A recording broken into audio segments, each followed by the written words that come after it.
What's up everyone? This is Ankit from Eco Seco and बहुत दिनों से बहुत बच्चे मेरे को बोल रहे थे कि सर स्टैटिस्टिक्स क्लास 11th के कोरिलेशन के ऊपर एक वीडियो बनाई। तो I thought this is the perfect time and हम लोग स्टार्ट करते हैं आप लोग का chapter number 10, correlation from class 11 statistics. ठीक है।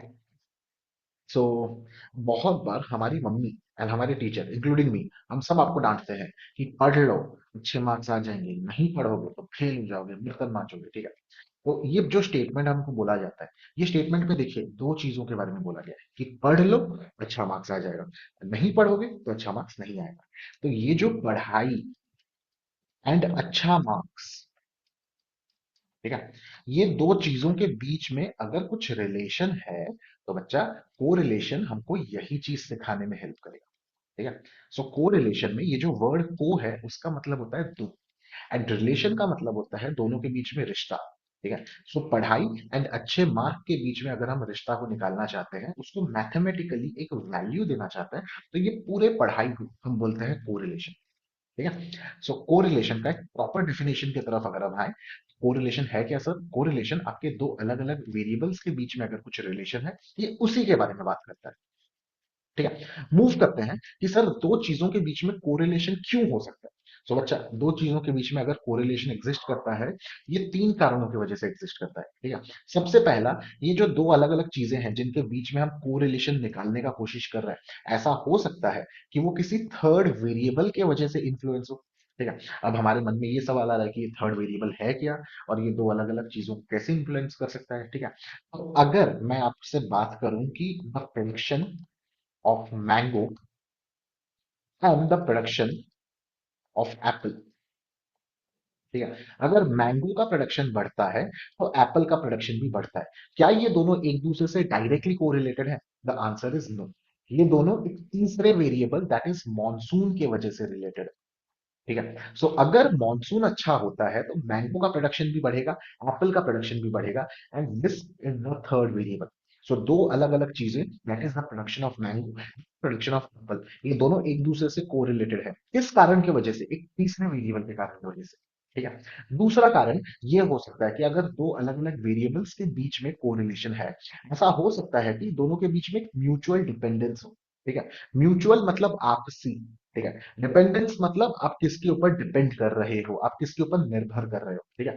तो म्यूचुअल डिपेंडेंस या फिर कॉज एंड इफेक्ट के बारे में आपको ये बोला जा सकता है कि ऐसा हो सकता है कि वो जो दो वेरिएबल है, ये दोनों बहुत ही ज्यादा एक दूसरे के ऊपर निर्भर करते हैं। ठीक है। फॉर एग्जाम्पल, अगर किसी चीज का प्राइस बढ़ता है तो उसका डिमांड भी बढ़ेगा। ठीक है। और अगर किसी चीज का डिमांड बढ़ता है तो उस चीज का प्राइस भी बढ़ेगा। तो यहाँ पे प्राइस और डिमांड, ये दोनों का दोनों एक दूसरे से म्यूचुअली डिपेंडेंट है। ठीक है। और तीसरा कारण हो सकता है कि आपका कोई एक दोस्त होगा कि मैंने तो बिल्कुल भी नहीं पढ़ा लेकिन फिर भी मेरा अच्छा मार्क आ गया। तो यहाँ पे उसका नहीं पढ़ना और अच्छे मार्क, ये दोनों के बीच में जो रिलेशन है, ये प्योर चांस हो सकता है। ठीक है। और इस प्रकार के रिलेशन को हम बोलते हैं स्परियस रिलेशन। क्या बोलते हैं हम लोग इसको? हम लोग इसको बोलते हैं स्परियस रिलेशन। ठीक है। तो ये कुछ कारण हो सकते हैं because of the reason, because of the relationship between two different variables. ठीक है। अब नेक्स्ट सवाल हमारे मन में ये आता है कि सर कोरिलेशन इंपॉर्टेंट क्यों है, हम इसको क्यों पढ़ते हैं। ठीक है। सो कुछ पॉइंट्स हैं यहाँ पे। सबसे पहला चीज, कोरिलेशन मेरे को हेल्प करता है दो अलग अलग वेरिएबल्स के बीच में रिलेशनशिप को मेजर करने में, कि ये लोग कितने स्ट्रांगली रिलेटेड है या कितने वीकली रिलेटेड है। ठीक है। कोरिलेशन की मदद से आप लोग को इकोनॉमिक बिहेवियर समझने में हेल्प होता है। ठीक है। कोरिलेशन के मदद से ही हम लोग आगे चल के रिग्रेशन के बारे में पढ़ पाते हैं। ठीक है। अब सर ये नया भारी भारी टर्म वर्ड क्या है? सो रिग्रेशन का मतलब बच्चा एक इक्वेशन बना। ठीक है। तो जैसे मैंने आपसे कहा कि अच्छा पढ़ाई एंड अच्छी मार्क, ठीक है, तो ये दोनों एक दूसरे से रिलेटेड है। ठीक है। सो अगर मेरे को दोनों को एक इक्वेशन के फॉर्म में बनाना है, तो यहाँ पे मेरे को रिग्रेशन हेल्प करता है। ठीक है। एंड कोरिलेशन इसके लिए भी इंपॉर्टेंट है क्योंकि बिजनेस में एक फर्म, एक कंपनी कोरिलेशन की मदद से आइडेंटिफाई कर पाती है कि उनके प्रोडक्ट का डिमांड कितना रहेगा या फिर उनकी प्रोडक्ट का सप्लाई कितना रहने वाला है। सो ये सारे कारणों की वजह से कोरिलेशन का पढ़ाई बहुत इंपॉर्टेंट है। ठीक है। एंड आप लोग के एग्जाम के पॉइंट ऑफ व्यू से भी कोरिलेशन बहुत इंपॉर्टेंट है। आप लोग डेफिनेटली एक्सपेक्ट करके जा सकते हो कि 8 मार्क्स का ठीक है। 80 मार्क का अगर आप लोग एग्जाम दोगे, 8 मार्क का मतलब 10% तो आपका इस कोरिलेशन के चैप्टर से आएगा ही आएगा। ठीक है। तो that was about the importance of correlation and what causes correlation. ठीक है। अब आते हैं कोरिलेशन के वैल्यू की तरफ। ठीक है। एंड कोरिलेशन के वैल्यू में आने से पहले आपको एक चीज बोलना चाहूंगा कि कोरिलेशन को हम स्टैटिस्टिक्स की दुनिया में शॉर्ट में आर करके लिखते हैं। ठीक है। एंड ये जो आर है, ये आर का वैल्यू हमेशा -1 से लेके +1 के बीच में ही रहेगा। ठीक है। हम लोग इस चैप्टर में, इस वीडियो में जो कुछ भी फॉर्मूला पढ़ेंगे, ये सारा का सारा फॉर्मूला इस प्रकार से ही कंस्ट्रक्ट किया गया है कि आपका वैल्यू -1 से लेके +1 के बीच में। ठीक है। अगर कुछ और वैल्यू आपका आ रहा है, दैट मीन्स आप लोग कर रहे हो क्या, गड़बड़। ठीक है। अगर कोरिलेशन का वैल्यू नेगेटिव होता है, दैट इज -1 होता है, पूरा परफेक्ट -1 होता है, तो इस प्रकार की चीजों को हम बोलते हैं perfect negative correlation. Perfect negative correlation. ठीक है। अगर इसका वैल्यू -1 से 0 के बीच में है, तो इस प्रकार की चीजों को बोला जाता है नेगेटिव कोरिलेशन। ठीक है। अगर इसका वैल्यू 1 है, 0 है, तो हम लोग इस केस में बोलते हैं कि देयर इज नो कोरिलेशन। ठीक है। दोनों के बीच में कुछ कोरिलेशन है ही नहीं। आप कितना देर पढ़ रहे हो और आपके शहर का टेम्परेचर कितना है, ठीक है, ये दो अलग अलग वेरिएबल्स के बीच में अगर आप कोरिलेशन का पार्ट लगाने जाओगे, तो वैल्यू 0 आने वाला है। ठीक है। अगर दोनों के बीच में वैल्यू 0 से लेकर +1 के बीच में है, इसको बोला जाता है पॉजिटिव कोरिलेशन। एंड फाइनली अगर आप लोग का वैल्यू +1 आता है, इस प्रकार की चीजों को हम बोलते हैं परफेक्ट पॉजिटिव कोरिलेशन। ठीक है। लेकिन अब भी हमारे मन में एक डाउट चल रहा है कि सर ये नेगेटिव कोरिलेशन क्या होता है एंड ये पॉजिटिव कोरिलेशन क्या होता है। ठीक है। तो चलिए बात करते हैं about the types of correlation.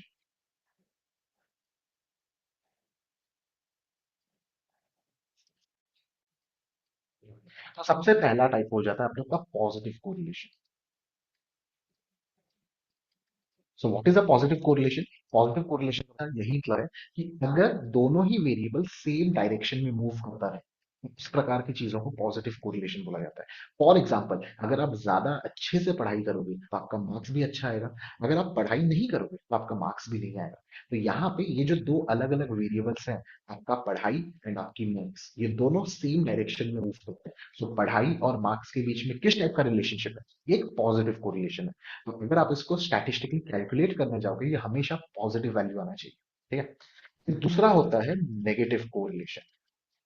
Negative correlation का मतलब क्या होता है? अगर आपने गेस किया है तो ये सी करेक्ट है कि सर अगर ये जो दो अलग अलग वेरिएबल्स हैं, ये दोनों ऑपोजिट डायरेक्शन में मूव करें, तो उस प्रकार की चीजों को हम बोलते हैं नेगेटिव कोरिलेशन। फॉर एग्जाम्पल, अगर आप खेलकूद में ज्यादा टाइम स्पेंड कर रहे हो, ऑब्वियसली आप लोग का मार्क्स कम आने वाला है। तो यहाँ पे खेलकूद में टाइम स्पेंड करना, जिसको हम लीजर टाइम करके भी बोल सकते हैं, ठीक है, या फिर एंटरटेनमेंट टाइम करके बोलिए। एंटरटेनमेंट टाइम अगर आपका बढ़ेगा तो आपका मार्क्स भी कमेगा। ठीक है। एंटरटेनमेंट टाइम अगर ऊपर गया तो आपका मार्क्स नीचे की तरफ जाएगा। तो यहाँ पे एंटरटेनमेंट टाइम और आपके मार्क्स के बीच में किस टाइप का रिलेशनशिप है? नेगेटिव रिलेशनशिप है। ठीक है। और यहां पे अगर आप वैल्यू निकालने जाओगे तो आपका वैल्यू नेगेटिव में आएगा। ठीक है। फिर तीसरा है आप लोग का perfect positive correlation. Perfect positive correlation. ठीक है। परफेक्ट पॉजिटिव कोरिलेशन का मतलब यही है कि ये जो दो अलग अलग वेरिएबल्स हैं, ये दोनों सेम प्रोपोर्शन में ही सेम डायरेक्शन में जा रहे हैं। ठीक है। मतलब अगर आप अपना पढ़ाई का टाइम को डबल कर देते हो और आपका मार्क्स भी एग्जैक्टली डबल होता है, इस प्रकार के रिलेशनशिप को हम लोग बोलेंगे परफेक्ट पॉजिटिव कोरिलेशन। और यहाँ पे वैल्यू कितना आएगा? यहाँ पे आर का वैल्यू +1 आने वाला है। ठीक है। Then next is perfect negative correlation. ठीक है। अगर ये जो दो अलग अलग वेरिएबल्स हैं, दोनों वेरिएबल्स में जो चेंज हो रहा है, प्रोपोर्शनेट चेंज ही हो रहा है। ठीक है। अगर आपका एंटरटेनमेंट टाइम डबल हो जाता है, तो आप लोग का मार्क्स हो जाएगा हाफ। ठीक है। इस प्रकार के रिलेशनशिप को हम क्या बोलते हैं? Perfect negative correlation. ठीक है।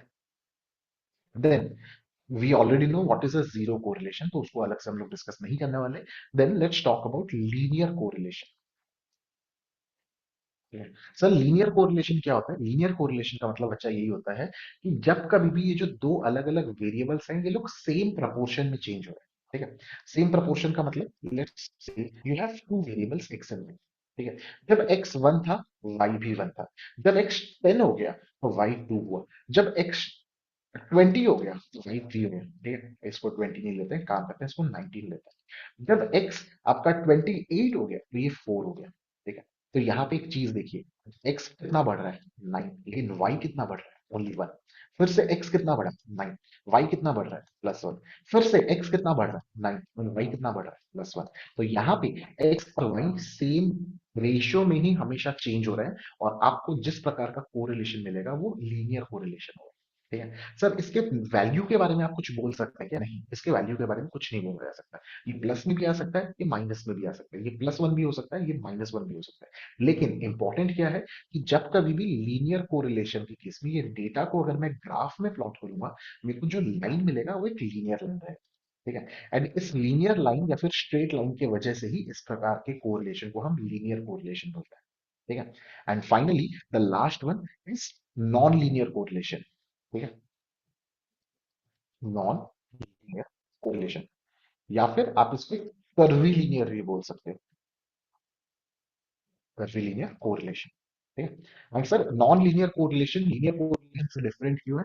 क्योंकि यहाँ पे जो रेशियो है, जिस रेशियो में चीजें चेंज हो रही है वो सेम नहीं है। ठीक है, फॉर एग्जाम्पल जब आपका x का वैल्यू 1 था तब y का वैल्यू 1 था। जब आपका x का वैल्यू 10 हो गया तब y का वैल्यू लेट से 5 हो गया। जब x का वैल्यू आपका 19 हो गया तब y का वैल्यू लेट से 18 हो गया। ठीक है, तो यहाँ पे देखिए, जब x आपका 9 यूनिट्स बढ़ रहा है तो y कितना बढ़ रहा है। फिर जब आपका x 9 यूनिट्स वापस से बढ़ रहा है तो यहाँ पे x कितना बढ़ रहा है, यहाँ पे 13 यूनिट्स बढ़ रहा है। ठीक है, so the ratio of change is not same. अब इस केस में अगर आप ग्राफ बनाने जाओगे ना बच्चा, तो आपको ग्राफ स्ट्रेट लाइन नहीं मिलेगा, नॉन लीनियर, मतलब ये ऐसा भी बन सकता है, ये ऐसा भी बन सकता है, कुछ भी बन सकता है, लेकिन लीनियर लाइन तो नहीं बनेगा। सर आपको किस प्रकार का लाइन मिलेगा? आपको लीनियर लाइन मिलेगा। ठीक है, तो ये थे हमारे कुछ टाइप्स ऑफ कोरिलेशन के बारे में। अब नेक्स्ट आता है कि सर कोरिलेशन को हम निकालते कैसे हैं? सो कोरिलेशन को निकालने का तरीका बच्चा तीन है। ठीक है, हमारे सिलेबस में हम तीन मेथड्स को डिस्कस करने वाले हैं। सबसे पहला मेथड जो हम लोग देखने वाला है वो होगा स्कैटर्ड मेथड। दूसरा मेथड हम देखने वाले हैं गिवन बाय कार्ल पियर्सन। ठीक है, एंड तीसरा मेथड हम लोग देखने वाले हैं गिवन बाय स्पीयरमैन। ठीक है, सो एक एक करके ये तीनों मेथड को हम लोग डिस्कस करने वाले हैं, हर एक मेथड के मेरिट्स डिमेरिट्स एंड बहुत सारी चीजों को हम डिस्कस करेंगे। ठीक है, सो स्टार्ट करते हैं। सबसे पहला that is the scatter diagram. ठीक है, तो स्कैटर डायग्राम के बारे में अगर मैं आपसे कुछ बोलूं, ये वर्ड स्कैटर का क्या मतलब होता है? ये वर्ड स्कैटर का मतलब होता है फैला हुआ। ठीक है, और डायग्राम क्या है? डायग्राम तो सर आप ग्राफ बना रहे हैं। ठीक है, सो स्कैटर डायग्राम में मेरे पास एक्स और वाई को लेकर जो कुछ भी वैल्यूज दिए गए हैं, ठीक है, 1, 10, 19, 28, 1, 2, 3, 4, मैं क्या करता हूँ, एक ग्राफ में ये सारी चीजों को मैं प्लॉट करता हूँ। ग्राफ में आपका एक्स एक्सेस होता है, वाई एक्सेस होता है। तो सबसे पहला 1,1 को मैं प्लॉट करूंगा, फिर दूसरा 10,2 को मैं प्लॉट करूंगा, फिर तीसरा 19,3 को मैं प्लॉट करूंगा, और ये सारे पॉइंट्स को मैं ज्वाइन कर दूंगा यूजिंग अ स्ट्रेट लाइन। ठीक है, and the diagram that I am getting is known as a scatter diagram. ठीक है, तो ये है सबसे पहला आपका स्कैटर डायग्राम के बारे में। ठीक है, चलिए, तो सर क्या हम लोग को डायग्राम हर समय ऐसा ही मिलेगा? Not necessary. ठीक है, आपको ऐसा हो सकता है कि ये जो पॉइंट्स है वो स्ट्रेट लाइन पे एग्जिस्ट करे, ऐसा हो सकता है कि ये जो पॉइंट है वो स्ट्रेट लाइन से थोड़ा दूर में हो। ठीक है, ऐसा हो सकता है कि ये जो पॉइंट्स है ये स्ट्रेट लाइन से और भी बहुत ज्यादा दूर पे हो। ठीक है, लेकिन अगर ये सारे पॉइंट्स ऊपर की तरफ जा रहे हैं, तब आप बोलते हो कि there is a positive correlation. ठीक है, ये सारे के सारे पॉइंट्स अगर मेरे वो स्ट्रेट लाइन के ऊपर ही लाई करते, तब हम इसको बोलते कि there is a perfect positive correlation. अगर ये सारे के सारे पॉइंट्स आपके लाइन के बहुत नजदीक है, तब हम बोलते कि sir there is a high degree of positive correlation. And अगर ये सारे के सारे लाइन पॉइंट्स लाइन से हल्का सा दूर पे भी है, ठीक है, तब हम लोग बोलते हैं sir there is a low degree of positive correlation. ठीक है, सो पॉइंट क्या है यहाँ पे? पॉइंट यहाँ पे यही है कि आपको ये सारे पॉइंट्स को प्लॉट करने के बाद आपको एक लाइन बनाना है। ठीक है, और ये लाइन जो हम बनाएंगे ना, हमको थोड़ा केयरफुल रहना है। ये लाइन इस प्रकार से बनाया जाएगा सो दैट सारे पॉइंट से ये कम से कम डिस्टेंस पे रहे। ठीक है, और ये लाइन को हम एक स्पेशल नाम देते हैं, ये लाइन को बोला जाता है लाइन ऑफ बेस्ट फिट। ठीक है, क्योंकि ये लाइन को हम फिट करने का कोशिश करते हैं इतने सारे पॉइंट्स के बीच में। ठीक है, तो ये था आपका पॉजिटिव कोरिलेशन के बारे में, कि अगर ये जो लाइन है मेरा ऊपर की तरफ जा रहा है, तब मैं बोलता हूं there is a positive correlation. Similarly अगर मैं अपने पॉइंट्स को प्लॉट किया और ये कुछ इस प्रकार से, ठीक है, अब मैं नेक्स्ट क्या करूंगा, मैं लाइन ऑफ बेस्ट फिट बनाऊंगा। लाइन ऑफ बेस्ट फिट मैंने रैंडमली कुछ भी बना दिया, और मेरे को दिख रहा है कि ये सारे के सारे पॉइंट्स जो है लाइन के ऊपर लाइन ही कर रहे हैं। ठीक है, लाइन से बहुत ही हल्का सा दूरी पे है। ठीक है, ठीक है। सो ये जो आप लोग को रेड कलर ब्लैक कलर का डॉट्स दिख रहा है, अगर मेरा डेटा सेट कुछ ऐसा होता, ये ब्लैक कलर का डॉट्स, और मैं एक लाइन बनाता और सारा का सारा डॉट्स ये लाइन के थ्रू पास करता, तब मैं क्या बोलता, there is a perfect negative correlation. ठीक है, अगर ऐसा होता कि ये जो मेरा डॉट्स है ये लाइन के बहुत नजदीक है, जैसे कि आपको ग्रीन डॉट्स दिख रहे हैं, तब मैं क्या बोलता, there is a high degree of negative correlation. And अगर ये डॉट्स जो कि रेड डॉट्स अब मेरे को देखने चाहिए, ठीक है, अगर ये डॉट्स मेरे लाइन से बहुत ज्यादा दूर है, तब मैं क्या बोलता, there is a low degree of negative correlation. ठीक है, सो ऐसे हम लोग इंटरप्रेट करते हैं अपनी स्कैटर डायग्राम। तो स्कैटर डायग्राम अगर एग्जाम में हमको क्वेश्चन में क्या आता है और हमको एक डेटा सेट दिया रहेगा, तो हमको एक ग्राफ पेपर पकड़ना है, ग्राफ पेपर में हमको ये ग्राफ करना है। एंड बहुत इंपॉर्टेंट है कि हम लोग लाइन ऑफ बेस्ट फिट मान, ठीक है, क्योंकि लाइन ऑफ बेस्ट फिट ही हमको बोलता है कि सर आपका ये जो डायग्राम है, स्कैटर पॉइंट्स है, ये किस तरफ जा रहा है, क्या ये परफेक्ट है या फिर इम्परफेक्ट है। अगर ये इम्परफेक्ट है तो ये हाई डिग्री ऑफ इम्परफेक्टनेस है या फिर लो डिग्री ऑफ इम्परफेक्टनेस है। ठीक है, तो ये था आपके स्कैटर डायग्राम के बारे में। ठीक है, एंड लास्ट में अगर सर दो अलग अलग चीजों के बीच में कोरिलेशन जीरो है, तो उस केस में आपका ग्राफ कैसा दिखेगा, तो बच्चा उस केस में आपको ग्राफ कुछ भी दिख सकता है, लेकिन ये कुछ एक फिक्स नहीं है। ठीक है, ऐसा दिख सकता है, ऐसा दिख सकता है, ये ऊपर जा रहा है, कभी नीचे जा रहा है, कभी नीचे जा रहा है, कभी ऊपर जा रहा है, कुछ भी दिख सकता है। ठीक है, तो the point is you won't be getting a clear cut indication कि ये पॉजिटिव है कि नेगेटिव है। ठीक है, so that was about your scattered eyes. ठीक है, अब सर इसके मेरिट्स एंड डीमेरिट्स के बारे में भी बोल दीजिए। ठीक है, तो चलिए, इसके मेरिट्स ये है कि स्कैटर्ड डायग्राम बहुत ही सिंपल है। ठीक है, एक छोटा सा बच्चा भी इसको समझ सकता है, बहुत इजीली अंडरस्टैंडेबल है। ठीक है, स्कैटर्ड डायग्राम आपके एक्सट्रीम वैल्यूज की वजह से अफेक्टेड नहीं होता। ये सर एक्सट्रीम वैल्यू का मतलब क्या होता है, तो ये जो आपको ग्राफ दिख रहा है, अगर यहाँ पे मैं एक डॉट बनाऊं जो कि यहाँ कहीं पर है, ठीक है, तो ये कितना एक्सट्रीम है, बाहर में है सबके, लेकिन क्या ये आपके कंक्लूजन को अफेक्ट कर रहा है, नहीं। अब भी आप बोलोगे कि सर यहाँ पे आर का वैल्यू कितना है, जीरो। R B clear? ठीक है, एंड स्कैटर डायग्राम का एक और मेरिट ये है कि ये सबसे पहला स्टेप है। अगर दो अलग अलग चीजों के बीच में मेरे को कोरिलेशन को पढ़ना है, मेरे को जानना है कि कोरिलेशन क्या है, कैसा एग्जिस्ट करता है, तो सबसे पहला स्टेप अगर एक स्टैटिस्टियन करता है तो वो कोरिलेशन को निकालता है, क्योंकि कोरिलेशन उसको एक मेंटल पिक्चर देता है कि भैया मैं किस प्रकार के डेटा के साथ डील कर रहा हूँ। ठीक है, लेकिन वहीं पर अगर स्कैटर डायग्राम की डीमेरिट के बारे में हम लोग बात करें, तो ये एक नॉन मैथमेटिकल मेथड है। ठीक है, नॉन मैथमेटिकल मेथड क्यों, क्योंकि सर ये आपको एग्जैक्ट वैल्यू नहीं देता, ये आपको इतना बोल के छोड़ देगा कि हाई डिग्री है, लो डिग्री है, लेकिन एग्जैक्टली आर का वैल्यू कितना है ये आपको नहीं बोलता।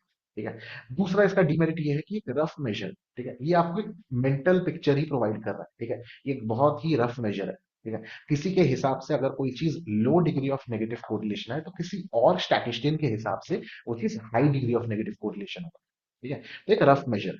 एंड फाइनली इसका और एक डीमेरिट क्या है कि सर अगर आपके पास थाउजेंड्स ऑफ डेटा है, ठीक है, तो उस केस में आप ये सारे डॉट्स बना पाओगे क्या, नहीं। अच्छा, इतने सारे डॉट्स बनाने से मेरे सर के ऊपर डॉट्स बच जाएंगे, ठीक है, मेरे सारे बाल उड़ जाएंगे। तो अगर मेरे पास बहुत सारा ऑब्जर्वेशन है, मैं कभी भी स्कैटर डायग्राम को यूज नहीं करूंगा। ठीक है, तो ये सारे डीमेरिट्स हैं स्कैटर डायग्राम के, एंड ये सारे मेरिट्स हैं स्कैटर डायग्राम। विद दिस आते हैं हम लोग अपने दूसरे मेथड की तरफ, विच इज कार्ल पियर्सन। ठीक है, एंड काफी कमाल के बंदे हैं कार्ल पियर्सन। ठीक है, इन्होंने स्टैटिस्टिक्स की दुनिया में बहुत कुछ हमको दिया। ठीक है, और कोफिशिएंट या फिर कोरिलेशन के बारे में अगर हम लोग बात करें, तो कोरिलेशन में इवन आफ्टर 100 ईयर्स, ठीक है, ये जो आप पढ़ रहे हो इसको 100 साल हो चुका है ऑलमोस्ट। ठीक है, 100 से ज्यादा साल हो चुका है कार्ल पियर्सन की मेथड को दिए हुए। ठीक है, इवन आफ्टर 100 ऑफ ईयर आज भी कार्ल पियर्सन का कोरिलेशन कोफिशिएंट बहुत ही रेलिवेंट है। ठीक है, और इससे सुपीरियर मेथड आज भी हमारे पास कुछ नहीं है। ठीक है, सो कार्ल पियर्सन का कोफिशिएंट ऑफ कोरिलेशन को बहुत ही पॉपुलरली प्रोडक्ट मोमेंट कोरिलेशन भी बोला जाता है। ठीक है, सो पता होना चाहिए, क्योंकि एग्जाम में हमको बोलेगा कि find out product moment correlation, and उस समय सर मत खुजाना कि अरे ये तो सर ने पढ़ाया नहीं था। ये आपको पढ़ाया गया। ठीक है, कार्ल पियर्सन की ही मेथड को प्रोडक्ट मोमेंट कोरिलेशन या फिर सिंपल कोरिलेशन कोफिशिएंट भी बोला जाता है। ठीक है, so according to Karl Pearson हम यहाँ पे 5 अलग अलग मेथड्स को पढ़ने वाले हैं। और एक्चुअली अगर आप देखो, पहला दो मेथड बहुत सिमिलर है, एंड लास्ट के 3 मेथड बहुत ज्यादा सिमिलर है। ठीक है, तो without any further adieu start करते हैं कार्ल पियर्सन के मेथड के बारे में। ठीक है। So according to the first formula that we are going to look, Karl Pearson ने कहा कि r का वैल्यू क्या है? It is summation of small x small y whole divided by n into standard deviation of x into standard deviation of y. This is the first formula given by the Carl Pearson to find out the correlation. ठीक है। And confuse मत होना, यहाँ पे बहुत सारी चीजें इसके बारे में हम बात करेंगे। ठीक है। तो सबसे पहला चीज, सर ये स्मॉल एक्स क्या होता है? ठीक है। आप कहीं पर कैपिटल एक्स लिख रहे हो, आप कहीं पर स्मॉल एक्स लिख रहे हो, तो इसको समझिए। लेट्स से मेरे पास तीन ठो डेटा सेट है, एक है 2, एक है 5, एक है 8। ठीक है। तो ये जो मेरा डेटा सेट है, इसको मैं कैपिटल एक्स से लिखता हूँ। जो मेरे ऑब्जर्वेशन है उसको मैं कैपिटल एक्स से लिखता हूँ। कैपिटल एक्स का मतलब डेटा सेट। ठीक है। अच्छा, ये जो मैंने डेटा सेट लिखा, अगर मैं इसका अरिथमेटिक मीन निकालने जाऊं तो ये 5 आएगा। ठीक है। अगर मैं एक डेविएशन का कॉलम बना, ठीक है, ये डेविएशन का कॉलम मैं कैसे बना रहा हूँ? X minus x bar. ठीक है। ये डेविएशन का कॉलम में सबसे पहला वैल्यू क्या आएगा? एक्स की जगह आप लिखोगे 2 एंड एक्स बार की जगह आप लिखोगे 5। तो 2 माइनस 5 विल बिकम माइनस 3। दूसरा वाला वैल्यू क्या आएगा? 5 माइनस 5, ये वैल्यू यहाँ पे पुट करते रहिए। ठीक है। सो 5 minus 5 it will become 0। Last वाला वैल्यू क्या आएगा? 8 माइनस 5 इट विल बिकम 3। ठीक है। तो ये जो मैंने डेविएशन का कॉलम निकाला फ्रॉम द अरिथमेटिक मीन, इसी को हम बोलते हैं स्मॉल एक्स। ठीक है। And same logic is for small Y. ठीक है। तो यहाँ पे आप लोग को x के बारे में अगर मेरे को बोलना रहेगा तो मैं क्या बोलूंगा? x is nothing x minus x bar. ठीक है। It is the deviation from the arithmetic mean of x। What is small y? Small y is nothing capital Y minus y bar. ठीक है। y is the deviation from its arithmetic mean. ठीक है। n का क्या मतलब होता है sir? n का मतलब होता है number of pairs of observation. ठीक है। Number of pairs of observation. यहाँ पे हम एक छोटा सा कंफ्यूजन करते हैं कि ये जो ऊपर मैंने क्वेश्चन लिखा ना, चलिए इसको देखते हैं। तो यहाँ पे आपको x दिख रहा है 1 2 3 4, यहाँ पे y आपको दिख रहा है 1 2 3 4। तो यहाँ पे कुछ बच्चे क्या करते हैं ना, n का वैल्यू सर 8 ले लेते हैं, और यही सबसे बड़ा मिस्टेक है। क्योंकि n का मतलब यहाँ पे कोरिलेशन के स्टडी में number of pairs of observation है। तो सबसे पहला पेयर ये है, दूसरा पेयर ये है, तीसरा पेयर ये है, चौथा पेयर ये है। तो n का वैल्यू यहाँ पे आ जाएगा 4। ठीक है। फिर कुछ बच्चों मन में यही सवाल आता है कि सर अगर ऐसा होता कि हमको यहाँ पे x की जगह 30 एक्स्ट्रा दिया रहता लेकिन y कुछ नहीं देता, तब आप नंबर ऑफ पेयर्स कितना लेते? तो बच्चा ये कभी देगा ही नहीं ऐसा। ये आपको कभी भी एक नंबर एक्स्ट्रा कहीं पे भी देगा नहीं। एक नंबर ज्यादा या एक नंबर कम आपको नहीं देने वाला। आपको हमेशा ये पेयर में ही दिया जाएगा। ठीक है। अगर गलती से भी दिया हुआ है मतलब समझ जाइए वो प्रिंटिंग मिस्टेक है। वहीं पर आप अपने टीचर को पूछे, टीचर आपके मिस्टेक को क्रिएट कर देगा। अभी क्लियर? ठीक है। So number of pairs of observation के बारे में हमको समझ में आ गया। अच्छा सर, ये जो अजीब सा दिखने वाला साइन है ये क्या है? ठीक है। ये जो आपको अजीब सा दिखने वाला साइन है, इसको हम पढ़ते हैं सिग्मा एक्स। ठीक है। और सिग्मा एक्स का मतलब क्या होता है? इसका मतलब होता है स्टैंडर्ड डेविएशन ऑफ एक्स। और sir standard deviation of x को कैसे निकाला जाता है? स्टैंडर्ड डेविएशन ऑफ एक्स को हम निकालते हैं using summation of small X square divided by N का रूट ओवर। ठीक है। एंड सिमिलरली सिग्मा वाई, जिसको हम स्टैंडर्ड डेविएशन ऑफ वाई बोलते हैं, उसको कैसे निकाला जाता है? Summation of small Y square. Confuse मत होइएगा, स्टैंडर्ड डेविएशन निकालने के लिए I am using small X and small Y. Small X और स्मॉल वाई का मतलब क्या होता है? Deviation from their respective arithmetic mean. ठीक है। होल डिवाइड बाय एन का रूट ओवर। ठीक है। तो ये हो गया मेरे फॉर्मूला के बारे में सब चीज। तो मेरे को क्वेश्चन में जो कुछ भी दिया गया मेरे को ये सारी चीजों को कैलकुलेट करना है। ठीक है। एक एग्जाम्पल सॉल्व करते हैं।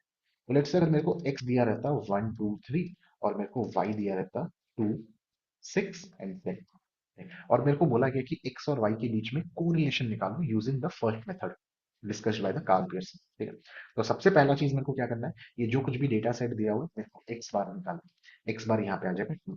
दूसरा काम मेरे को क्या करना है, मेरे को y बार निकालना है। y बार यहाँ पे आ जाएगा 6। ठीक है। फिर मेरे को क्या करना है, मेरे को स्मॉल x निकालना है, मेरे को स्मॉल y निकालना है। स्मॉल x आप कैसे निकालते हो? x minus x bar. 1 minus 2 which is minus 1, 2 minus 2 which is 0, 3 minus 2 which is plus 1. Similarly small y हम कैसे निकालते हैं? y minus y bar से। Yeah. So 2 minus 6 which is minus 4, 6 minus 6 which is 0, 10 minus 6 which is 4. Small X and small Y अगर हमने निकाल लिया तो नेक्स्ट स्टेप मेरे को क्या है, मेरे को फॉर्मूला में जो कुछ भी दिया गया मैं वो निकालूंगा। फॉर्मूला मेरे को बोल रहा है कि एक्स वाई को मल्टीप्लाई करो और उसका समीशन निकालो, तो चलिए वो भी करते हैं। तो एक्स वाई को हम मल्टीप्लाई करेंगे, -1 × -4 will give you 4, 0 × 0 will give you 0, +1 × +4 will give you +4, and ये जो वैल्यू है 9, ये मैं यूज करने वाला हूँ मेरे डेटा में। ठीक है, तो मेरे को क्वेश्चन क्या, फॉर्मूला क्या बोला है, मेरे को फॉर्मूला बोला है कि स्टैंडर्ड डेविएशन ऑफ एक्स निकालो। स्टैंडर्ड डेविएशन ऑफ एक्स निकालने के लिए मेरे को एक्स स्क्वायर का समीशन चाहिए, तो मेरे को फिर से एक नया फॉर्मूला बनाना पड़ेगा एक्स स्क्वायर का। ठीक है, तो ये जो मैंने एक्स निकाला है इसको मेरे को स्क्वायर करना पड़ेगा। -1 का होल स्क्वायर विल बी 101। इसका समीशन कितना आ गया 2। ये वाला 2 को मैं यूज करूंगा इस फॉर्मूला में, स्टैंडर्ड डेविएशन ऑफ एक्स के फॉर्मूला में। सिमिलरली मेरे को स्टैंडर्ड डेविएशन ऑफ वाई निकालने के लिए भी मेरे को वाई स्क्वायर चाहिए रहेगा। सो -4 का स्क्वायर इज 16, 0 16, ये सबको अगर आप ऐड कर दोगे ये आ जाएगा 32। ठीक है, do I have everything? Yes I have everything, but before I proceed to using the formula मैं अलग से स्टैंडर्ड डिवीजन ऑफ एक्स और वाई को कैलकुलेट करूंगा। ठीक है, तो स्टैंडर्ड डिवीजन ऑफ एक्स हम कैसे कैलकुलेट करते हैं, समेशन ऑफ एक्स स्क्वायर जो कि यहाँ पे है 2 divided by total number of observation जो कि यहाँ पे है 3 का रूट ओवर विच इज 2/3 का रूट ओवर। अब सर ये रूट ओवर हम कैसे निकालते हैं, 2/3 इज योर 0.66। सो किसी भी नंबर का रूट ओवर निकालने के लिए आपको चाहिए लॉन्ग डिवीजन मेथड। तो ये एक स्किल है जो आपको सीखना पड़ेगा अगर आप कोरिलेशन में 8/8 रखना चाहते हो अपने फाइनल एग्जाम में। एंड लॉन्ग डिवीजन मेथड अगर आपको नहीं आता तो मेरे चैनल पे जाइए, प्ले लिस्ट में चेक करिए मैथ कुकीज सर, एंड वहां पे बहुत ही वहां पे कुछ दिन पहले ही मैंने एक लॉन्ग डिवीजन मेथड के ऊपर एक वीडियो को रिलीज किया था। ठीक है, so standard deviation of X निकल जाएगा उससे। Similarly standard deviation of Y हमको अलग से निकालना है, 32 डिवाइडेड बाय 3 का रूट ओवर जो कि आपका आ जाएगा 10.66 का रूट ओवर। तो यहाँ से लॉन्ग डिवीजन मेथड यूज करके इसको भी आपको सॉल्व करना पड़ेगा। And now you have everything, तो एक काम करिए फॉर्मूला में सब चीज पुट करिए। सो फॉर्मूला क्या था, आर को निकालने का फॉर्मूला था summation of x Y which is 9 divided by N number of pairs which is 3 into root over of 0.66 into root over of 10.66, and after solving it you will get a value। ठीक है, so I hope आप लोग को पहला वाला formula समझ में आया हो कैसे हम लोग यूज करते हैं। ठीक है, पहले वाले फॉर्मूला के बारे में मेरे को दो और चीजों के बारे में आपको बोलना है। ठीक है, सबसे पहला चीज मेरे को ये बोलना है कि पहला वाला फॉर्मूला आप लोग का क्या था, it was summation of small X Y whole divide by N into standard deviation of x into standard deviation of. ठीक है, तो बच्चा ये फॉर्मूला आपको दिख रहा है ना, फॉर्मूला के ये वाले पार्ट को देखिए। ठीक है, ये वाले पार्ट को थोड़ा अलग से लिखते हैं। सर ये वाला पार्ट है क्या, ये वाला पार्ट है आपका summation of x Y divide by N. ये वाले पार्ट को हम बोलते हैं कोवेरियंस। ठीक है, जिसको शॉर्ट में कुछ ऐसे लिखा जाता है covariance of X comma Y. तो ये जो पहला वाला फॉर्मूला है इसको हम मॉडिफाई करके ऐसे भी लिख सकते हैं, summation of x Y divide by N की जगह आपको सीधा बोला जा सकता है covariance between X comma Y whole divide by standard deviation of x into standard deviation of. ठीक है, सो अगर कभी किसी क्वेश्चन में हम लोग को कोवेरियंस देगा तो हम लोग को वहां पे घबराना नहीं है, कोवेरियंस का मतलब हमको अच्छे से समझ में है।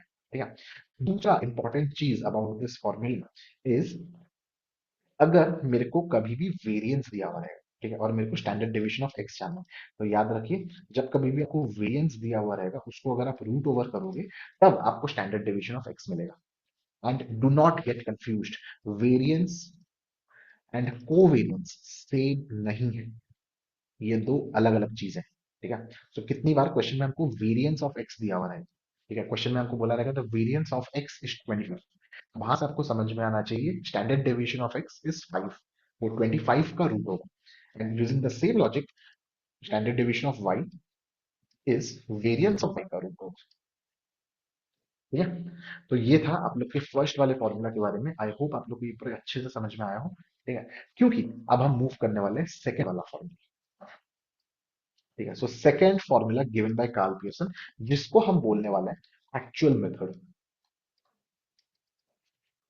ठीक है, अच्छा सर पहला वाला फॉर्मूला क्या था, पहला वाला फॉर्मूला था आपका summation of x y divided by n into standard deviation of x into standard deviation of y. Sir पहले वाले फॉर्मूला में स्टैंडर्ड डेविएशन ऑफ एक्स और वाई की जगह हम लोग चीजों को ऐसे लिख सकते हैं क्या, कि स्टैंडर्ड डेविएशन ऑफ एक्स की जगह आप लिख दिए summation of x square by n root over into summation of y square by N का रूट ओवर। यस लिखा जा सकता है। ठीक है, अब ध्यान से एक चीज को देखिए, summation of x y divided by n into standard deviation of summation of x square into summation of y square by n square का रूट ओवर। ठीक है, जिसको मैं ऐसे भी लिख सकता हूँ summation of x y, summation of xy divided by n into summation of x square summation of y square का root over whole divide by n। ठीक है, ये n स्क्वायर n क्यों हो गया, क्योंकि रूट ओवर है। ठीक है, अब यहां से n n कैंसिल हो जाएगा। सो फाइनली मेरे पास क्या बचेगा, मेरे पास फॉर्मूला बचेगा r is equal to summation of x y divided by summation of x square into summation of y square का रूट ओवर। ठीक है, and that my friend is the actual method. ठीक है, सो पहले वाले मेथड से ही actual method derive किया गया एंड इसी वजह से मैंने आपसे कहा था कि पहले के दो मेथड एक दूसरे से बहुत ज्यादा रिलेटेड है। ठीक है, सो जो कुछ भी फॉर्मूला दिया गया है, ठीक है, एक सेफ साइड में बच्चों को रहने के लिए मैं हमेशा यही बोलता हूँ कि भैया आपको जो कुछ भी क्वेश्चन दिया क्वेश्चन को देख के डरिए मत। ठीक है, क्वेश्चन आपको दिया गया है, क्वेश्चन को वैसे ही रहने दीजिए। सबसे पहले आप ये पांच अलग अलग फॉर्मूला में से डिसाइड करिए आपको कौन सा फॉर्मूला यूज करना है। And once you have decided, आप क्वेश्चन में कुछ और करने से पहले, अगर यहाँ पे आपका क्वेश्चन दिया गया है तो सबसे पहले यहाँ पे आप सोल्यूशन करने से पहले यहाँ पे फॉर्मूला लिखो। और फॉर्मूला फिर आपको जो मांगता है, जैसे यहाँ पे मेरे को फॉर्मूला क्या मांग रहा है, मेरे को फॉर्मूला मांग रहा है कि मैं एक स्मॉल एक्स निकालूं, स्मॉल वाई निकालूं। स्मॉल एक्स निकालने के लिए मेरे को एक्स बार चाहिए, मेरे को वाई बार चाहिए, तब जाके ही स्मॉल एक्स स्मॉल वाई निकलेगा। ठीक है, तो मेरे को एक एक्स वाई का एक्स बार एक स्मॉल एक्स का कॉलम चाहिए, एक मेरे को स्मॉल वाई का कॉलम चाहिए, फिर मेरे को एक्स वाई का कॉलम एक चाहिए। फिर डिनोमिनेटर मेरे को बोलता है कि एक्स स्क्वायर का समेशन नहीं, एक्स स्क्वायर का मेरे को एक कॉलम चाहिए, वाई स्क्वायर का मेरे को कॉलम चाहिए। And yes, by doing this I have everything that I need to answer my question. Okay, तो सबसे पहला चीज तो यही होता है कि you should be clear with the formula that you want to use. ठीक है, सो आई होप सेकंड वाला फॉर्मूला या फिर सेकंड वाला जो हमने अभी डायरेक्ट मेथड के बारे में पढ़ा आपको ये अच्छे से समझ में आया। ठीक है, I am so sorry, second वाला एक्चुअल मीन मेथड था। यस, मैंने यहाँ पे वही लिखा है। तो एक्चुअल मीन मेथड आपको बहुत अच्छे से समझ में आया। ठीक है, सो मूव करते हैं थर्ड वाले मेथड की तरफ। ठीक है, जिसका नाम है डायरेक्ट मेथड। ठीक है, आप डायरेक्ट मेथड का फॉर्मूला आगे देखिए, उसके बाद समझिएगा। ठीक है, एंड फॉर्मूला देख के वीडियो बंद मत करना, ठीक है, वरना आके पिटाई करूंगा। ठीक है, क्योंकि डायरेक्ट मेथड बहुत इजी है। ठीक है, सो डायरेक्ट मेथड भले ही आपको फॉर्मूला बहुत टेरिफाइंग लगे, बहुत लंबा लगे, लेकिन एक बार अगर मैं लिख दूं और आप 10 सेकंड मेरा बात सुन लो तो आपको ये वाला मेथड बहुत इजी लगने वाला है। ठीक है, so according to the direct method the formula that we use is n summation of capital x y minus summation of capital x into summation of capital y whole divided by n summation of capital x square minus summation of x का whole square का whole root over into n summation of y square minus summation of Y का whole square का whole root over. ठीक है, अब sir आपने तो सही कहा था फॉर्मूला बहुत टेरिफाइंग है, बहुत लंबा है, लेकिन देखो यहाँ पे काम क्यों आसान हो गया आपको पता है, क्योंकि आपने कहीं पे भी स्मॉल एक्स नहीं निकाला, कहीं पे भी स्मॉल वाई नहीं निकाला। हर जगह इस फॉर्मूला में आप कैपिटल एक्स और कैपिटल वाई के साथ ही काम कर रहे हो। कैपिटल एक्स और कैपिटल वाई जो आपको ऑब्जर्वेशन दिया गया है। ठीक है, स्मॉल एक्स स्मॉल वाई निकालने के लिए आपको एक्स बार निकालना पड़ता है, आपको वाई बार निकालना पड़ता है, आपको यहाँ पे एक्स स्मॉल एक्स स्क्वायर निकालना पड़ता है, वाई स्क्वायर निकालना पड़ता है, लेकिन डायरेक्ट मेथड में कुछ भी आपको नहीं करना पड़ता। ठीक है, so sir direct method useful कब है, आप इसको प्रेफर कब करोगे, जब मेरे को दिख रहा है कि मेरा अरिथमेटिक मीन जो कि एक्स बार है वाई बार है वो पॉइंट में आएगा। ठीक है, क्योंकि क्योंकि अगर वो पॉइंट में एक एग्जांपल लेता हूँ। ठीक है, तो लेट्स से अगर मेरे को एक्स दिया रहता 1 2 3 4, यहाँ पे अगर मैं एक्स बार निकालने जाता हूँ तो ये 2.5 आता। ठीक है, इस डेटा को यूज करके मैं स्मॉल एक्स करता तो 1 - 2.5 इज -1.5, फिर -0.5, फिर 0.5, फिर 1.5, फिर इसका स्क्वायर निकालो, फिर इसको y के साथ मल्टीप्लाई करो, y जो कि खुद भी एक पॉइंट होगा। कितना कॉम्प्लिकेटेड है भाई। ठीक है, तो जब मेरे को दिख रहा है कि मेरा एक्स बार जो है, ठीक है, वो एक पॉइंट में आने वाला है, तो मैं कभी भी एक्चुअल मीन मेथड को या फिर पहले वाले मेथड को यूज करना प्रेफर नहीं करूंगा। ठीक है, बेटर होगा अगर आप डायरेक्ट मेथड को यूज करो, या फिर इसके बाद हम लोग शॉर्टकट मेथड पढ़ने वाले हैं उसको यूज करो, या फिर स्टेप डेविएशन मेथड को यूज करो। ठीक है, so, इस क्वेश्चन में अगर मेरे को कुछ डेटा ऐसे दिया हुआ रहता, ठीक है, कैपिटल एक्स कैपिटल वाई 1 2 3 4 5 6 7 8 9 और अगर मेरे को ये वाला मेथड को यूज करना है तो सबसे पहला चीज मैं क्या करता, फॉर्मूला के हिसाब से मेरे को कैपिटल एक्स वाई का एक कॉलम चाहिए।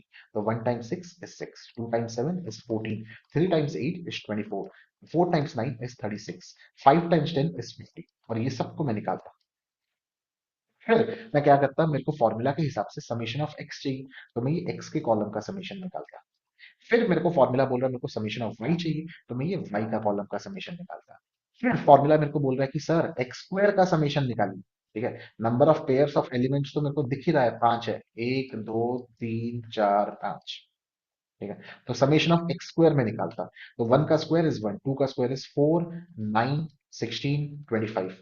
ये फॉर्म, ये वाला वैल्यू जाता आपका यहाँ पे। फिर समेशन ऑफ एक्स का होल स्क्वायर, यहाँ पे कंफ्यूज मत होना, समेशन ऑफ एक्स आपने ऑलरेडी निकाला हो, आपको उसका ही स्क्वायर निकालना है। फिर मेरे को समेशन ऑफ वाई स्क्वायर चाहिए, तो यहाँ पे मैं एक वाई स्क्वायर का कॉलम बनाता, सिक्स का स्क्वायर 36, 89, 8 का स्क्वायर 64, फिर 81, फिर 100। ये वाला वैल्यू आपका जाता है यहाँ पे। फिर मेरे को समेशन ऑफ वाई का होल स्क्वायर चाहिए, तो समेशन ऑफ वाई मैं ऑलरेडी निकाल रखा हूं, उसी को मैं होल स्क्वायर करता हूँ। तो ये पूरे के पूरे मेथड में, डायरेक्ट मेथड में हमको कहीं पे भी कुछ भी जगह पे डॉट्स के साथ डील करने का जरूरत ही नहीं पड़ा। And that is the beauty of direct method over your actual mean method. ठीक है, सो आई होप आप लोग को डायरेक्ट मेथड, थर्ड वाला मेथड समझ में आया हो। फॉर्मूला देखने में कॉम्प्लिकेटेड है, लेकिन it makes your life much easy. ठीक है, सो मूव करते हैं हम लोग चौथे वाले मेथड की तरफ, जिसका नाम है शॉर्टकट मेथड। ठीक है, ये मेथड बस नाम का शॉर्टकट है, काम का तो नहीं है। तो शॉर्टकट मेथड को हम अज्यूम्ड मीन मेथड भी बोलते हैं। ठीक है, शॉर्टकट मेथड को आप इनडायरेक्ट मेथड भी बोलते हो। ठीक है, ये आपका shortcut method. So according to the shortcut method, formula क्या है, आर को निकालने का फॉर्मूला है, इसको डेविएशन मेथड भी बोला जाता है। ठीक है, so according to the shortcut method r को हम निकालते हैं द सेम फॉर्मूला। ठीक है, अभी जो हमने फॉर्मूला डिस्कस किया था, ये सेम फॉर्मूला ही है, लेकिन जहां कहीं भी आपको एक्स दिख रहा है, उसके जगह आप लिख दो डेविएशन ऑफ एक्स। जहां कहीं भी आपको वाई दिख रहा है, उसके जगह लिख दो डेविएशन ऑफ वाई। ठीक है, मैं कहना क्या चाहता हूँ, आर का वैल्यू हो जाएगा n into summation of dx dy minus summation of dx into summation of dy whole divided by, ठीक है, n summation of dx square minus summation of dx का होल स्क्वायर का whole root over into n into summation of dy square minus summation of dy का whole square का whole root over. And see, ऊपर में जो हमने formula पढ़ा था, ये पूरा उसके जैसा ही है। जहां कहीं भी मेरे को x दिख रहा था, उसकी जगह मैंने लिख दिया dx। जहां कहीं भी मेरे को y दिख रहा था, उसकी जगह मैंने लिख दिया dy। ठीक है, एंड ये dx का मतलब क्या होता है, dx का मतलब होता है डेविएशन फ्रॉम x, जिसको सर आप कैसे निकालते हो, x माइनस ए। ठीक है, ये a का क्या मतलब है, a का मतलब आपका अज्यूम्ड मीन है। ठीक है, dy हम कैसे निकालते हैं, y माइनस ए। एक क्वेश्चन देखते हैं। ठीक है, लेट्स से मेरे को x और y दिया गया, मेरे को x बोला गया 1 2 3 4 5, मेरे को y बोला है 6 7 8 9 10। मैं जानबूझ के ये सारे नंबर में से कोई एक नंबर को अज्यूम्ड मीन लेने वाला, और यहाँ पे कोई एक नंबर को अज्यूम्ड मीन लेने वाला। नेक्स्ट स्टेप में क्या करूंगा, नेक्स्ट स्टेप में dx निकालूंगा। dx आप कैसे निकालते हो, x minus A, that is 1 - 4 which is -3, 2 - 4 -2 -1 0 1। Similarly dy हम कैसे निकालते हैं, 6 - 7 -1 0 1 2 and 3, and that is how हमने dx और dy को निकाला। ठीक है,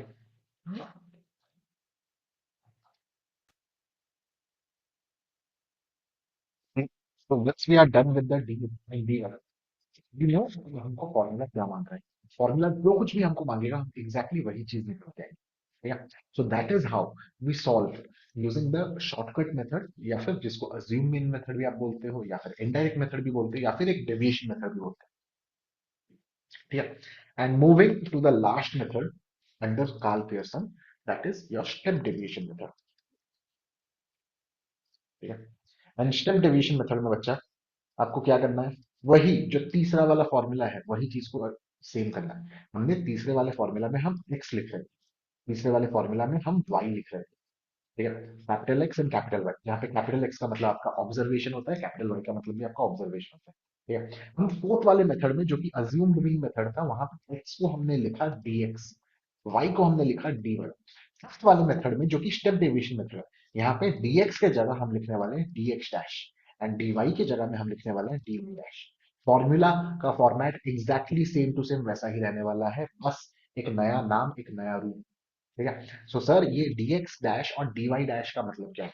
सो बच्चा ये जो d डैश है ना, d डैश का मतलब ही होता है स्टेप डेविएशन। पिछले वाले मेथड में जिसको हम डेविएशन मेथड भी बोल रहे थे, वहां पे हम d यूज करते थे जिसका मतलब डेविएशन होता था। ठीक है। तो ये जो dx डैश है, इसको सर आप कैसे निकालोगे? इसको हम निकालते हैं dx डिवाइडेड बाई c करके। ठीक है। एंड सर ये c का क्या मतलब है? यहाँ पे c का मतलब होता है कॉमन फैक्टर। ठीक है। तो एक एग्जांपल लेता हूं, उसके बाद हम इसके फॉर्मूला को डिस्कस करेंगे। ठीक है। सो लेट्स से अगर मेरे को ऑब्जर्वेशन दिया गया है 10, 20, 30, 40 एंड 50। ठीक है। सो मैं क्या करता हूँ, ये सारे ऑब्जर्वेशन में से मैं किसी एक नंबर को अज्यूम्ड मीन पकड़ता हूँ और इसको यूज करके मैं dx निकालता हूँ। ठीक है। तो dx हम कैसे निकालते हैं? Using x minus A, which is 10 minus 20, जो कि आपका -10 आया, फिर 0 आया, फिर 10 आया, फिर 20 आया एंड फाइनली 30 आया। ठीक है। अब भी कुछ बच्चे बोलेंगे कि सर ये जो नंबर है ये अभी काफी बड़ा है, हमको काफी डिफिकल्टी हो रहा है चीजों को कैलकुलेट करने में। तो बच्चा आप यहाँ पे क्या कर सकते हो, ये जो dx है आप इसको और छोटा कर सकते हो। ठीक है। एक ऐसा नंबर यहाँ पे ऑब्जर्व करिए जो कि ये सारे के सारे नंबर्स -10, 0, 10, 20, 30 ये सबको डिवाइड कर। ठीक है। एंड वो हाईएस्ट नंबर मेरे मन में जो आ रहा है वो 10 है। ठीक है। तो मैं क्या करूंगा, c को 10 पकड़ते हुए मैं d डैश निकालूंगा। ठीक है। dx डैश में कैसे निकालूंगा? Using this formula. ठीक है। ये सारे के सारे डेविएशन के कॉलम के नंबर को मैं एक कॉमन फैक्टर से डिवाइड करूंगा। सो -10/10 विच इज -1, फिर 0, फिर 1, फिर 2, फिर 3। एंड दैट इज हाउ हमने ऑब्जर्वेशन वाले x को कन्वर्ट किया किस चीज में? dx डैश में। ठीक है। तो यही चीज आपको यूज करना है स्टेप डेविएशन के मेथड में। तो सर यहाँ पे फॉर्मूला क्या है? फॉर्मूला आपका वही सेम है। So r is equals to n times summation of dx dash dy dash minus summation of dx dash into summation of dy dash whole divided by, ठीक है, whole divided by n summation of dx dash square minus summation of dx dash का whole square का whole root over। ठीक है। Similarly n into summation of dy dash square minus summation of dy dash का whole square का whole root over। ठीक है। And this is the formula that we use for step division method. ठीक है। So I hope आप लोग को ये स्टेप डिवीजन मेथड 100% क्लियर आप लोग को ये समझ में आया। ठीक है। ये था हमारे कार्ल पियर्सन के 5 अलग अलग मेथड्स के बारे में। अगर सर आपके इसके मेरिट्स या फिर डीमेरिट्स के बारे में डिस्कस करना रहे हो, तो हम यहाँ पे क्या बोलेंगे कि ये बहुत ही पॉपुलर मेथड है। इसमें मेरिट तो सबसे पहला यही है कि ये बहुत ही पॉपुलर मेथड है। ठीक है। 100 साल के बाद आज भी ये बहुत पॉपुलर मेथड है। ठीक है। दूसरा इसका मेरिट क्या है? ये हमको स्कैटर डायग्राम के मुकाबले ये हमको एक मैथमेटिकल वैल्यू देता है। ठीक है। ये हमको डायरेक्शन के बारे में बोलता है, ये हमको डिग्री के बारे में बोलता है। ठीक है। लेकिन इसके डीमेरिट के बारे में अगर बात करें ना, तो अगर मैं ये जो आपको ऑब्जर्वेशन स्क्रीन में दिख रहा है, यहाँ पे एक नंबर में 5,000 डाल दूं, तो यहाँ पे आपका अज्यूम्ड मीन कितना आ जाएगा? 20 ही है। अगर आप dx निकालने जाओगे तो कितना आ जाएगा? x माइनस ए 5000 माइनस 20, जो कि आपका 4980 हो जाएगा। डिवाइडेड बाय 10 करोगे तो स्टिल 498 एक बहुत बड़ा नंबर है एज कंपेयर टू 3 और 2 और 1 और 0। ठीक है। अगर मैं एक बहुत ही बड़ा नंबर जिसको मैं एक एक्सट्रीम आइटम बोलता हूँ, अगर उसको मैं पुट करूंगा इस डेटा सेट में, तो पाल पियर्सन का मेथड बहुत ही गड़बड़ आंसर मेरे को दे सकता है। ठीक है। दूसरा, इतना लेंदी फॉर्मूला को यूज करना, इतने सारे नए नए कॉलम्स को बनाना, ये बहुत ही टाइम कंज्यूमिंग है। ठीक है। तीसरा इसका डीमेरिट यही है कि ये कार्ल पियर्सन के मेथड में आपने अज्यूम किया। ठीक है। आपका मतलब कार्ल पियर्सन ने, ठीक है, कार्ल पियर्सन ने अज्यूम किया कि भैया ये जो दो अलग अलग वेरिएबल्स है एक्स और वाई, दोनों के बीच में लीनियर रिलेशनशिप है। ठीक है। लीनियर रिलेशनशिप का मतलब क्या होता है? कुछ देर पहले आपको बताया गया था कि वो दोनों सेम रेट में चेंज हो रहे हैं। ठीक है। लेकिन रियल लाइफ में ऐसा लीनियर रिलेशनशिप रहे ऐसा जरूरी नहीं है। ठीक है। एंड चौथा इसके डीमेरिट के बारे में अगर हम लोग बात करें, तो चौथा इसका डीमेरिट यही है कि रॉन्ग इंटरप्रिटेशन भी किया जा सकता है। ठीक है। अगर किसी को कार्ल पियर्सन के मेथड के बारे में बहुत अच्छे से कुछ नहीं पता, तो वो बंदा आपका कुछ एक गलत इंटरप्रिटेशन भी यहां से निकाल सकता है। ठीक है। सो ये था कार्ल पियर्सन के मेथड के बारे में। अब आते हैं हम अपने तीसरे वाले मेथड की तरफ of finding out correlation, that is स्पीयरमैन्स rank correlation.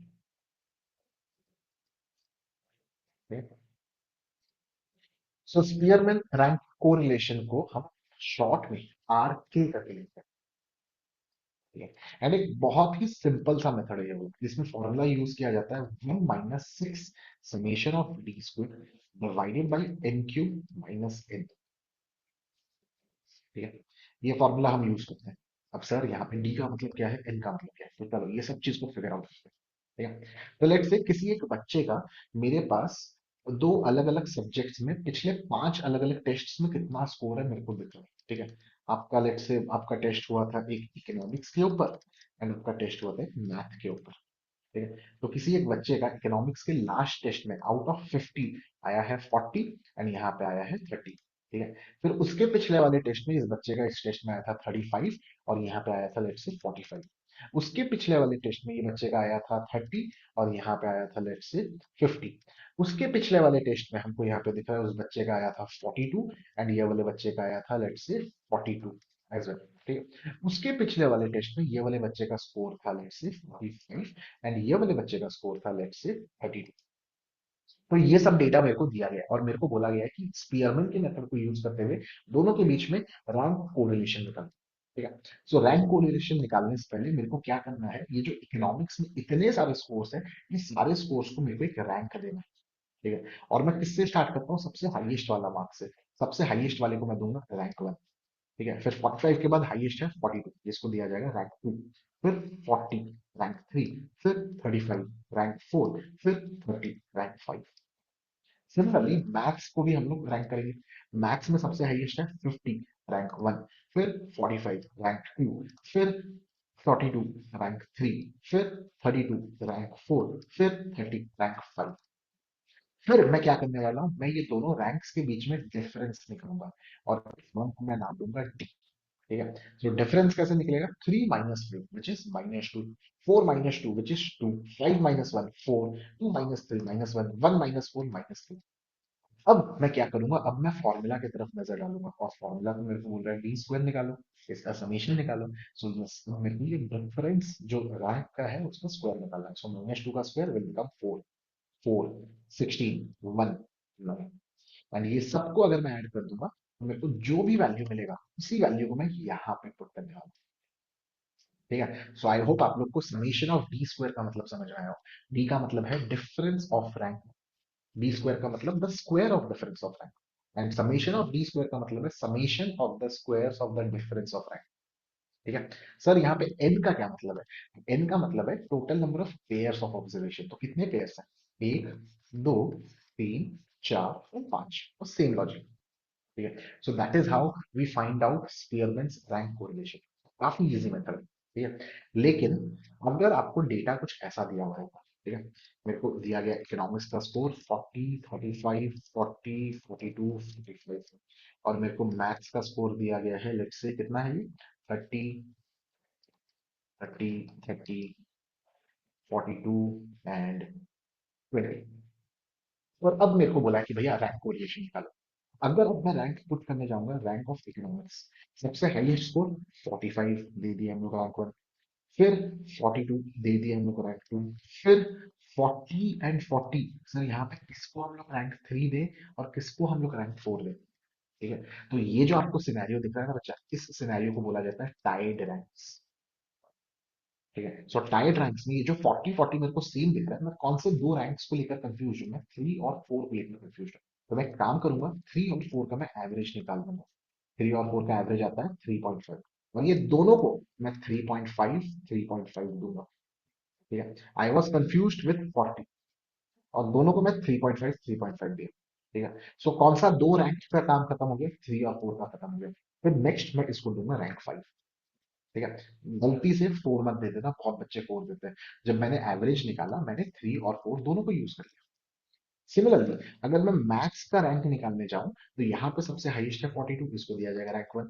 ठीक है, फिर रैंक 2 को लेकर हो गया मैं कंफ्यूज, तो रैंक 2 के लिए मैं क्या किया, 2 3 एंड 4 को लेकर मैं हो गया कंफ्यूज, तो मैं यहाँ पे 2 3 और 4 का मैं एवरेज निकाल रहा था जो कि आया 3। और मैं यहाँ पे इन सबको 3 3 एंड 3 देने वाला हूँ एंड लास्ट वाले को मैं दूंगा रैंक 5। सर रैंक 5 क्यों, क्योंकि जब मैंने एवरेज निकाला मैंने रैंक 2 रैंक 3 और रैंक 4 ये तीनों रैंक को मैंने यूज कर लिया। सो मेरे पास बच रहा है उसके बाद एक next rank 4। So that is how we assign the rank using the average in case of tied. ठीक है। फिर नेक्स्ट मेरे को क्या करना है, नेक्स्ट मेरे को ये सारे रैंक्स का डिफरेंस निकालना है, फिर मेरे को इसका स्क्वायर निकालना है। ठीक है, ये तो आप कर लोगे, लेकिन सर यहाँ पे फॉर्मूला हम जो यूज करते हैं ना हल्का सा अलग रहता है। ठीक है, अलग क्यों है, चलिए इसको देखते हैं। So r k is equals to 1 - 6, ठीक है, summation of d square whole divided by n cube minus n. ठीक है, अब ये जो मैंने लिखा है आपके स्क्रीन पे, ये तो वही फॉर्मूला है जो मैंने पहले भी लिखा था, लेकिन यहाँ पे अलग क्या है, यहाँ पे अलग ये है कि मैं यहाँ पे डालेगा एक bracket plus 1/12 n cube minus n plus 1/12 m cube minus m plus ये चलते जाएगा। अब सर ये कब तक चलते जाएगा, ये तब चलते जाएगा जब तक आपका जो रैंक है वो रिपीट हो। ठीक है, अब सर ये m का क्या मतलब है, तो ये m का मतलब समझिए। ठीक है, ये जो मैंने एक टर्म लिखा, ये जो मैंने एक टर्म लिखा, ये पहले वाले टर्म में m का मतलब है कि जो सबसे पहला रैंक कितनी बार रिपीट हो रहा है। तो मेरे को दिख रहा है कि 40 पहला रैंक था और ये 2 बार रिपीट हुआ है, तो एक बार मैं लूंगा m का वैल्यू 2 और उसको मैं यहाँ पे करूंगा। ठीक है, फिर दूसरी बार मेरे को दिख रहा है कि एक रैंक 3 बार रिपीट हो रहा है, तो दूसरी बार मैं लूंगा m का वैल्यू 3 और इसको मैं पुट करेगा यहाँ पे। ठीक है, and that is how I use the formula in case of tied rank. ठीक है, सो दो अलग अलग रैंक्स यहाँ पे टाइड हैं, एवरेज मेरे को करना पड़ रहा है, और जो फॉर्मूला मैं यूज कर रहा हूँ ये फॉर्मूला भी हल्का सा मॉडिफाई हो जा रहा है। ठीक है, तो आई होप आप लोगों को ये पैटर्न दिखाई दिया हो कि ये दो अलग अलग फॉर्मूलाज एक दूसरे से कैसे कनेक्टेड। ठीक है, तो इतना ही था स्पीयरमैन के रैंक कोरिलेशन के बारे में। अगर अब आप मेरे से पूछोगे सर ये वाले मेथड का आप मेरिट्स या फिर डीमेरिट्स बताइए, ठीक है, तो ये जो स्पीयरमैन का मेथड है ये बहुत इजी है कैलकुलेट करना, बहुत इजी है इसको समझना।